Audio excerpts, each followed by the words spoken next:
야고보서 4장 13절 내게 능력 주시는 자 안에서 내가 모든 것을 할 수 있다. 능력 주시는 자 안에서 주님 안에서 우리가 감당할 수 있다라고 하는 그런 말씀. 우리 옆에 계시는 분들하고 이렇게 인사했으면 좋겠습니다. 주 안에서 할 수 있습니다.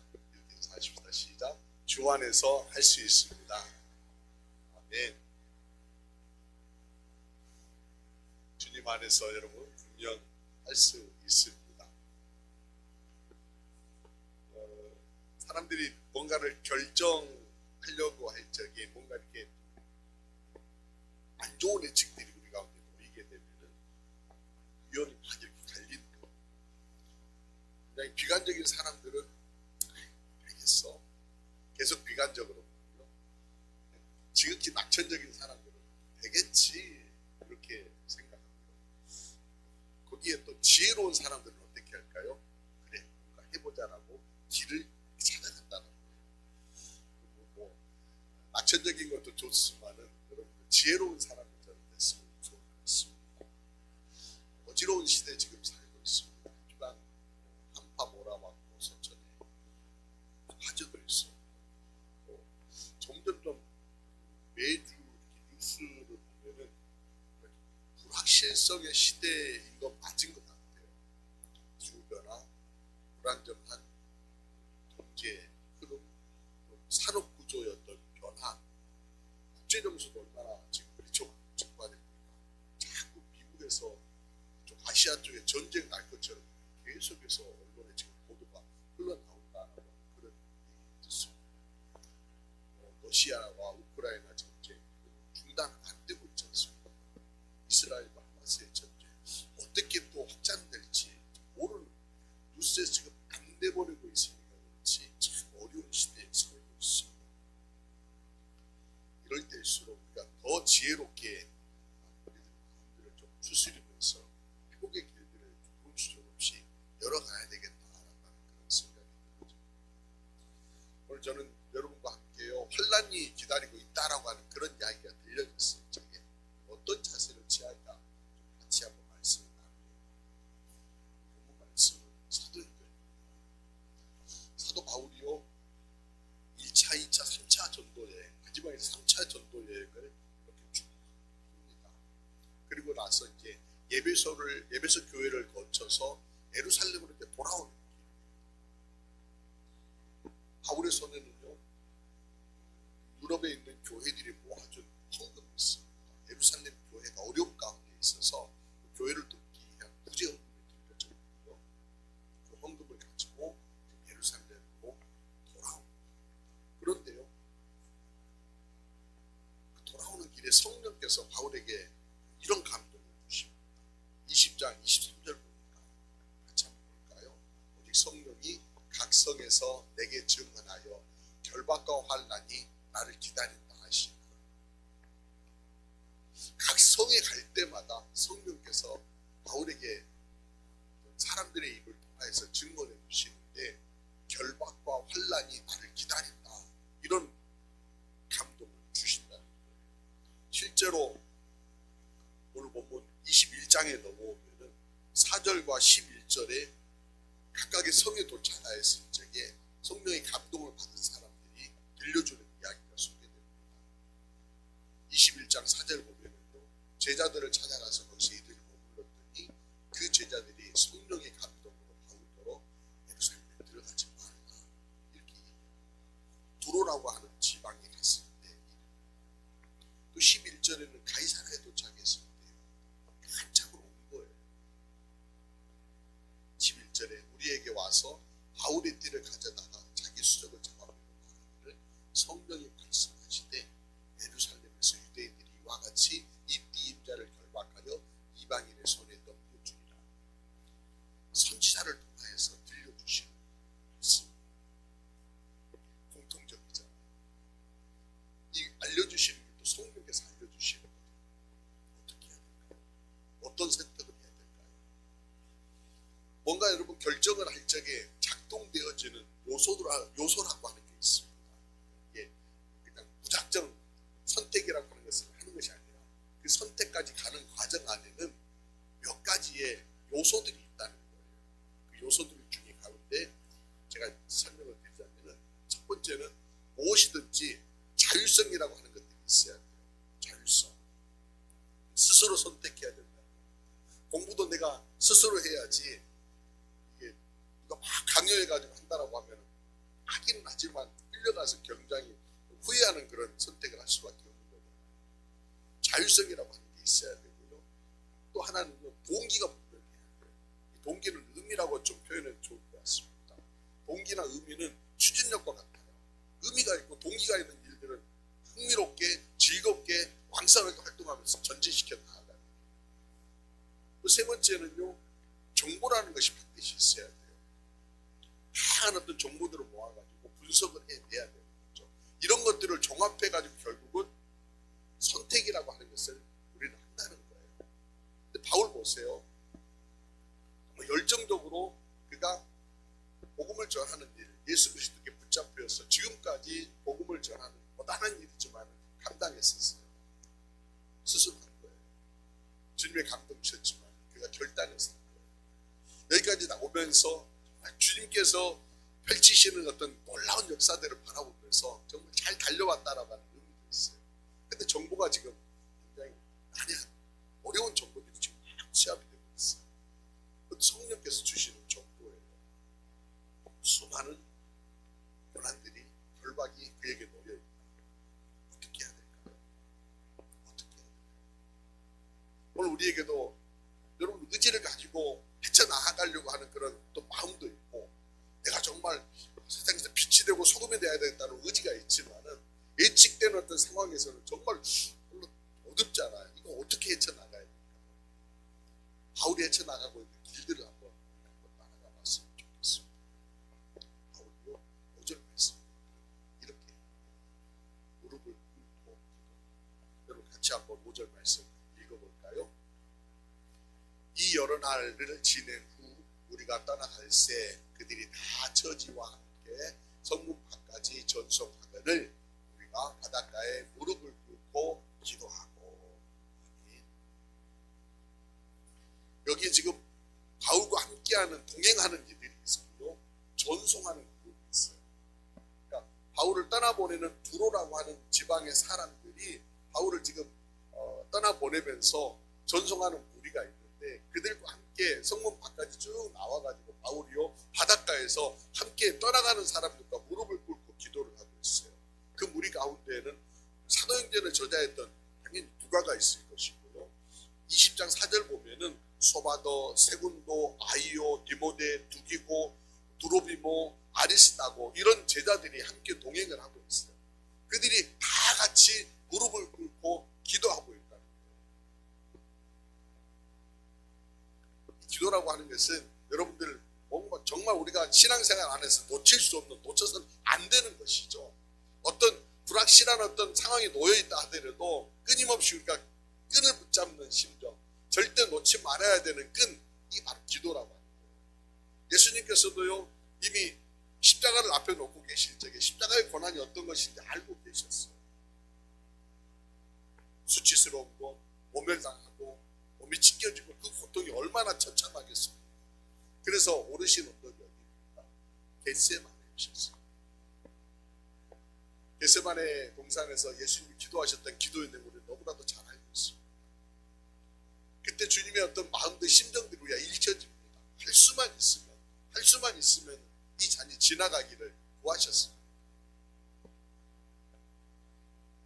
그리고 제자들과 함께 기도하면서 제자들에게 요청하죠. 너희도 좀 깨어서 나와 함께 기도하자. 철문이 같은 제자들은요, 밤새워서 기도하시는 주님 곁에서 그냥 잠 꿀꿀 자고 떨어지는 그런 어리석은 모습입니다. 그러나 주님은 끊임없이 그 순간을 놓치지 않았던 게 바로 기도였다. 바울이 지금 붙잡고 있는 게 바로 기도입니다. 상황이 지금 불확실하지만은 알고 있어요. 알고 있음에도 불구하고 두려움을 회피하지 아니하고 고난의 노예가 되지 않기 위해서 바울은요 기도하고 있다. 사랑하는 여러분, 두려움이 크면 클수록 뭘 해야 될까요? 기도해야 됩니다. 불안하면 할수록 뭐 해야 될까요? 기도해야 됩니다. 상황이 안 좋으면 안 좋을수록 뭐 해야 합니까? 기도하셔야 돼요. 예수님이 그렇게 보여주셨고요. 사도 바울이 지금 보여주고 있는 게 기도입니다. 왜 기도해야 됩니까?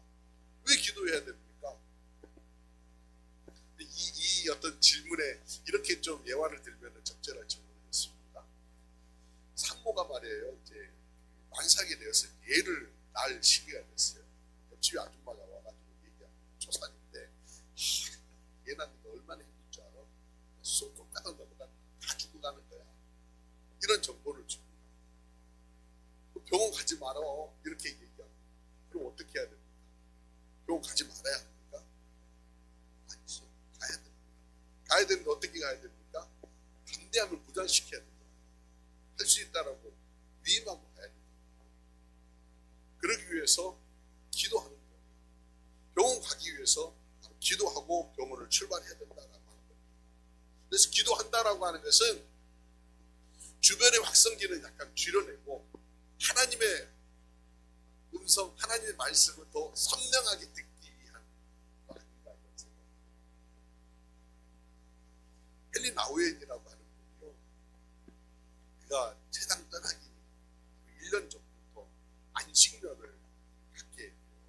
그가 속해 있던 선교 공동체에서 그에게 안식년을 주게 되는데 1년간 안식년을 보내면서 책을 하나 씁니다. 안식의 여정이라고 하는 책을 쓰는데 그 책에 보면은 기도에 대해서 안식년을 보면서 이런 책이 써놨더라고요.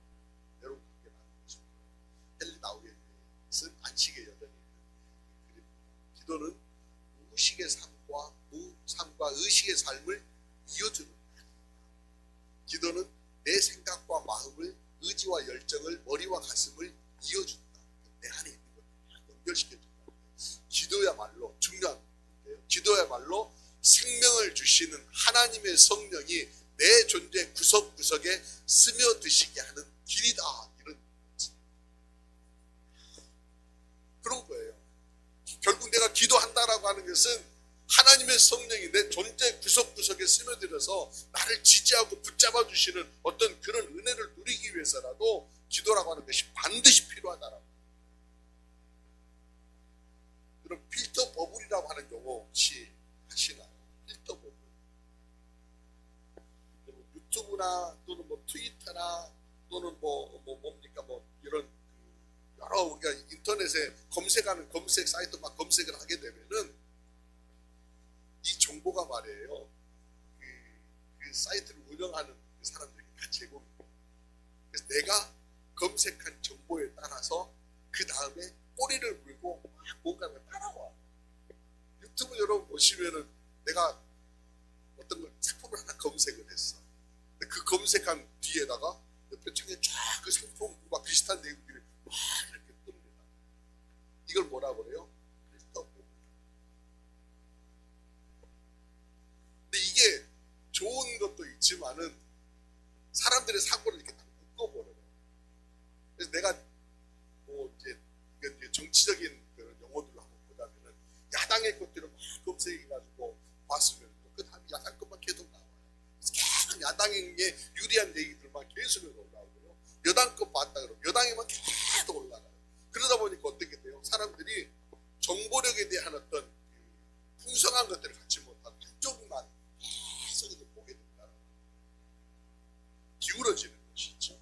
특정 의견이나 신념, 그룹에 강화될 때 결국은요 다른 관점을 배기하게 되고요 결국에는 그 틀 안에 갇히게 되는 거예요. 그 틀 안에 딱 갇히게 돼요. 그러면서 그 틀 안에 갇혔다라고 하는 것은 분별의 장애를 겪게 되는 거예요. 세상은 지금 자꾸 우리들에게 초점을 흐리게 하고 갇히게 만드는 거거든요. 고난이라는 것도 마찬가지예요. 여러분 고난이라고 하는 것들이 막 예측되어져 있으니까 고난이 없었던 적이 있었나요? 우리의 삶 가운데. 근데 고난에 자꾸 얘기를 하다 보니까 고난이라고 하는 초점 안에 쫙 갇혀 있으면서 한 걸음도 전진하지 못하고 위축되고 비관된 그런 삶을 산다는 거죠. 그런데 여기에서 그런 것들을 자꾸 이렇게 좀 밀어내고 새로운 것들을 채워낼 수 있는 길들이 있는데 바로 이게 기도라고. 성령께서 내게 주시는 그 하나님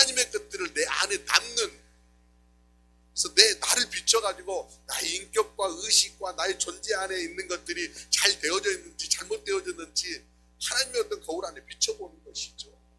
그러면서 지혜롭게 판단할 수 있는, 지혜롭게 분별할 수 있는 그런 은혜들을 구하는 게 바로 기도라고 합니다. 십자가의 고난의 상징, 십자가의 고난 여러분 상징하면서도 십자가는요 고난이면서도 한편으로는 하나님의 사랑이 흐르는 통로입니다. 구원을 이루는 신비로운 통로이고 능력입니다. 이런 것들을 우리가 좀 포괄적으로 볼 수 있어야 돼요. 자꾸 한쪽으로만 보게 되면은 기울어진다라는 겁니다. 포괄적으로, 전인적으로 넓게 보기 위해서 여러분 기도하시오. 바울은요 지금 이게 지금 막 정보가 가지 말라는 정보를 너무 많이 들으니까 그 마음도 심란했을 거예요. 한편으로는 제가 바울이 아니니까 제 입장에서 생각하는 거예요. 가고 싶지 않은 예루살렘 그냥 가고 싶지 않은 그런 마음이 들었을 겁니다. 그래서 그런 어떤 결정으로 이렇게 약간 기울어질 수도 있었을 거예요. 그걸 분별하면서 그들은요 이게 정말 하나님의 뜻인지 하나님이 원하시는 것인지 분별해내기 위해서라도 무릎을 꿇고 있는 것입니다. 그리고 나서 바울이요 무릎 꿇고 풀고 털고 일어서서 13절에 이런 고백, 여러분 다 같이 한번 읽어보십시다.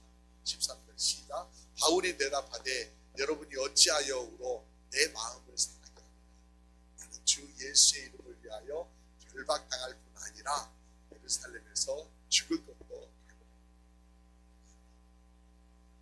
바울이 마음이 상하겠죠. 상한다라고 하는 그 표현이 참 솔직한 표현인 것 같아요. 마음이 안 상해요. 흔들리지 않겠어요. 나라고 고난의 자리에 그냥 쑥 들어가는 게 좋아? 아니. 나라고 십자가 지는 게 좋아? 아니라니까요. 그럼에도 불구하고 이게 하나님의 뜻이다라고 하는 것들을 분별을 내기 위해서라고 바로 기도라고 하는 시간들이 필요합니다. 기도하시기 바랍니다. 어려울 때일수록 불안할수록 두려움이 더 찾아올수록 우리는 기도하셔야 돼요. 그 기도의 끈을 결코 놓치지 않는 여러분 되시기를 바랍니다. 두 번째 보니까요, 우리 본문을 놓지만 본문 사도행전 20장 24절 말씀 한번 같이 한번 봅시다. 시작. 내가 달려갈 길과 주 예수께 받은 사명 곧 하나님의 은혜의 복음을 증언하는 일을 마치려 하면은 나의 생명조차 조금 더 귀한 것으로 여기지 아니하노라.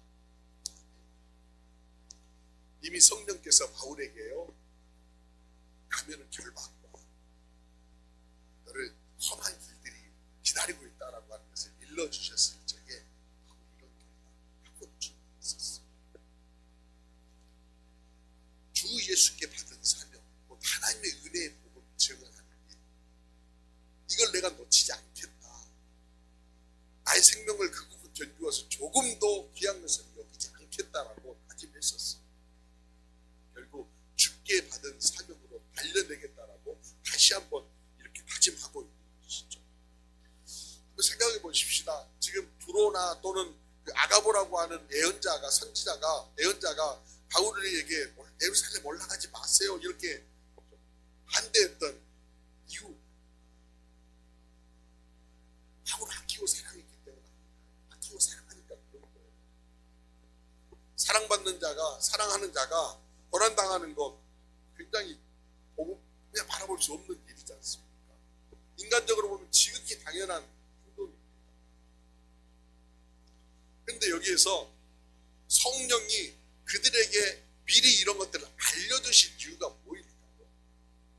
바울에게 성령께서 미리 거기 가면은 결박이 있고 고난당한다라고 하는 예고를 알려주신 이유가 뭘까요? 거기에 한번 여러분 포커스를 맞춰보면은 우리가 답을 좀 쉽게 찾아갈 수 있지 않을까 생각합니다. 뭐든지 여러분들 똑같은 사실이지만은 이건 해석하는 것들은 관점에 따라서 좀 다르지 않습니까? 똑같은 뭐 사실, 똑같은 사건을 놓고도 똑같은 말씀을 놓고도 여러분 어떻게 해석하느냐에 따라서 정반대의 어떤 방향으로 이렇게 가기도 합니다. 근데 여러분 우리가 놓치지 말아야 되는 게 하나님의 의도는 무엇인가라고 합니다. 인간적인 마음으로 봤을 때는 지금 두로에 있는 제자들이나 아가보 이 사람이 지금 얘기했던 거기 가면은 결박이 기다리니까 가지 않았으면 좋겠습니다 라고 하는 그런 관점은 제자들이 스승을 사랑하는 그런 마음에서 하는 그런 마음이에요. 여기까지는 이해한다. 근데 하나님은 지금 왜 미리 알려주셨냐라고 하는 것을 한번 우리가 두들겨 봐야 합니다.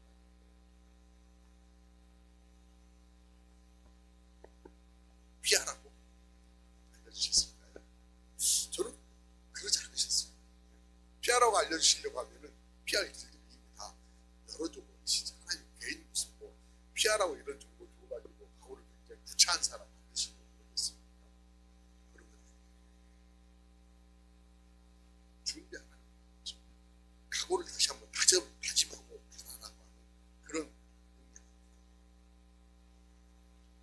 어떤 방식으로 하나님이 행하실지 구체적으로는 알 수 없지만은 합력하여 선을 이루가신 하나님을 정말 신뢰한다라고 하면은 그 길 가라. 그러나 각오와 다짐만큼은 내가 반드시 새기고 가야 된다라고 합니다. 그래서 바울이 내 마음 상하게 하지 말았으면 좋겠습니다. 나는 죽을 각오하고 갑니다. 죽을 각오 다시 한번 새기고 또 올라가나. 바울이 지금 읽고 있는 하나님의 뜻은 마음을 다시 한번 추스려라 라고 하는 거였습니다. 그래서 바울이 그렇게 고백을 하고 나는 죽기로 각오하고 올라갑니다 라고 올라가요. 실제로 예루살렘에 갔더니 볼 때처럼 사람들이 달려들어서 바울을요 붙들어 가거든요. 감옥에 갇혀 있을 적에 붙들려 있을 적에 하나님이요 바울을 찾아오세요. 사도행 23장으로 찾아오시는데 23장 11절 말씀 보면 찾아와서 이런 말씀하세요. 같이 한번 읽어보십시다. 시작. 그날 밤에 주께서 바울 곁에 서서 이르시되 담대하라. 내가 예루살렘에서 나의 일을 증언한 것 같이 로마에서도 증언하여야 하리라. 아멘. 예루살렘에서 증언한 것처럼 너도 로마에까지 갈 것이니까 담대해라. 이렇게 마음을 붙잡아주고 있습니다. 여기에서 선명하게 바울이요 하나님의 뜻이 여기에 있었구나라고 그렇게 받아들였답니다.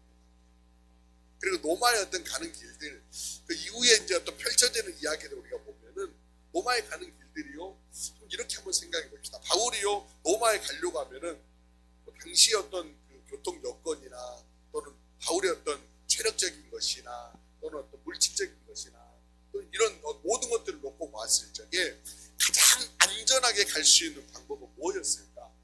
가장 돈 들이지 않고 갈 수 있는 방법이 뭐였을까? 역설적이게도 죄수로. 죄수라고 그러니까 우리가 뭐 매너에서 보는 것처럼 막 이렇게 십자에 묶여가지고 막 끌려간다 이렇게 생각하실 수도 있는데 이게 좀 차원이 좀 다릅니다. 로마에 있던 시민권을 가지고 있는 사람과 시민권이 없는 그냥 포로들이 끌려가는 거하고 좀 다른 거예요. 로마의 재판을 받기 위해서 바울이 갈 때에는 내가 로마 시민권을 가진 자이기 때문에 총독이라 너희에게 재판받지 않냐고 가이사에게 내가 재판을 받겠다라고 청원을 해야 된다는 거예요. 그러니까 재판받기 위해서 이렇게 로마의 병사들이 끌고 와요. 호위해가지고 갑니다. 그림을 보면은 이게 정말 안전하게 가는 거예요. 로마에 가서 복음을 전하려고 하는데 그 가는 길에 많은 사람들이 유대인들이 죽이려고 하는 자객단들이 있었어요. 얼마나 위험해요. 그런데 이런 방법들이 역설적이게도 가장 안전하고 가장 자기 비용 들이지 않냐고 복음을 전하러 로마까지 가는 거예요. 이 방법입니다. 죄수의 몸으로 갇혀 있습니다. 역설적으로 한번 생각해 봅시다. 뒤집어서 생각해 보면 그때 바울의 나이가 굉장히 나이가 들어있을 때 그러니까 어디 가가지고 복음을 전하러 일일이 탐방을 찾아다니는 것이 어렵잖아요. 근데 갇혀 있으니까요. 로마의 군인들이 아침 저녁으로 교대하면서 바울을 지키고 찾아오는 거예요. 내가 찾아가는 게 아니라 찾아와서 사람들이 서 있는 수 있으니까 복음을 전하는 게 훨씬 더 용이하지 않습니까? 역설적이게도 가장 안전한 방법, 가장 로마에 가서 복음을 전할 수 있는 어떤 환경들을 바울에게 지금 만들어 주시고 있는 것입니다.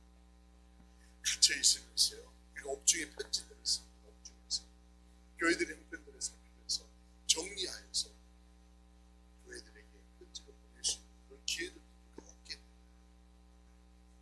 상황들이요 나쁘다라고 얘기하는데 모든 것들이 다 나쁜 건 아니라는 거예요. 그 이면에 작동하는 하나님의 손길들 우리가 바라볼 수 있다라고 하면은 오늘도 여전히 우리는요 담대하게 그 걸음들을 걸어낼 수 있다라고 하는 것입니다. 여러분 그렇게 달려낼 수 있었으면 좋겠습니다. 우리가 가는 길이 하나님의 영광을 위해서 쓰임받는 길 아닙니까? 그 길들이 정말 당장의 눈 보기에는 혼란스럽고 어지럽혀 보일지라도 합력하여 선을 이루는 길이라고 우리는 기꺼이 하지하며 걸어내야 할 것입니다. 그랬어요. 그리고 나서 그가 마지막 디모데에게 보내는 인생의 어떤 끝자락에서 서신으로 보내는 목기 서신인데 디모데후서에 보면 디모데에게 이렇게 편지합니다. 디모데후서 4장 6절에서 8절 말씀은 바울의 고백, 이 고백이 저와 여러분의 고백이 되었으면 좋겠습니다. 인생 끝자락에 이런 고백이었으면 참 좋겠다 싶습니다. 같이 한번 읽어볼까요? 시작. 전제와 같이 내가 벌써 무음이 되고 나의 떠날 시간이 가까웠구나. 선한 싸움을 싸우고 나의 달려갈 길을 마치고 믿음을 지켰으니 이제 후로는 나를 위하여 의의 면류관이 예비되었으므로 주 곧 의로우신 재판장이 그 날에 내게 주실 것이니 내게만이 아니라 주의 나타나심을 사모하는 모든 자에게니라. 이런 고백이 인생 끝자락에 우리 모두에게 동일한 고백으로 고백되어졌으면 참 좋겠습니다. 모든 것들이 안개 속 같은 정국입니다. 그럼에도 불구하고 우린 하나님의 뜻을 구하며 보호 주시는 담대함으로 무장하고 하나님의 뜻을 전진시키며 이런 고백을 할 수 있는 저와 여러분 모두가 되시기를 주님의 이름으로 기원합니다. 기도드리시겠습니다. 거룩하신 주님, 불확실의 시대를 살아내면서 세상을 읽어낼 수 있는 은혜를 우리에게 더하여 주시니 감사를 드립니다. 어려움에 직면해 있으나 포기하지 아니하고 내게 능력 주시는 자 안에서 모든 것을 할 수 있다는 믿음으로 무릎 꿇어 기도하며 하나님의 뜻을 새기게 하시니 감사를 드립니다. 주신 사명 다시 새기며 신실하게 담대함으로 길을 헤쳐가 길을 여는 사람 되게 하시니 감사를 드립니다. 무엇보다 모든 것이 합력하여 선을 이루신 하나님의 손길을 기대합니다. 붙잡아 주옵소서. 우리 제자교회가 그리하여 더 쓰임받고 더 왕성하게 더 건강하게 더 신실하게 세상 가운데 빛이 되고 소금이 되어지는 지체들이 되게 하여 주옵소서. 주님의 선하신 뜻이 우리를 통해 이루어지기를 간절히 기대하며 우리를 구원하시고 사랑하시고 붙잡아 주시는 우리 구주 예수 그리스도의 이름으로 기도드리옵나이다. 아멘.